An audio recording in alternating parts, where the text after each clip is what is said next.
Good evening. রোববার সন্ধ্যাবেলা ছিল আমাদের এক উপনয়নের নেমন্তন্ন। কিছুদিন আগে যে দিদি দাদা আমাদের বাড়িতে এসে নিমন্ত্রণ করে গেছিলেন তাদেরই ছেলের আজকে উপনয়ন। উপনয়ন যদিও শুক্রবার হয়ে গেছে, আজকে রাত্রে তার খাওয়া দাওয়াটাই রয়েছে। তো সন্ধ্যাবেলা সাজুগুজু করে আমরা বেরিয়ে গেছিলাম সূর্যায়নের উপনয়নে। নামটা বেশ সুন্দর। আর এই হচ্ছে সেই সূর্যায়ন। তারপর চলে আসলো স্টার্টারে ছিল ক্রিসপি চিলি বেবিকর্ন আর পনির স্যাটে।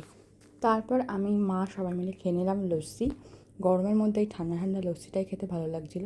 তারপর মামামের হাতে আইসক্রিম দেখে ওনারও বায়না শুরু হয়ে গেল, আর ওনার হাতে ধরানো হলো একটা শুধু কোন। বেচারি কোনটায় শুধু শুধু অর্ধেকটা খেয়ে বাকি অর্ধেকটা ভেঙে ছড়িয়েছে।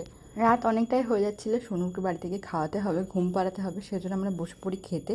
সোনুকে নিয়ে খেতে বসা মানে সে এক যুদ্ধের সমান, আর এই যুদ্ধটা মা রোজ করে।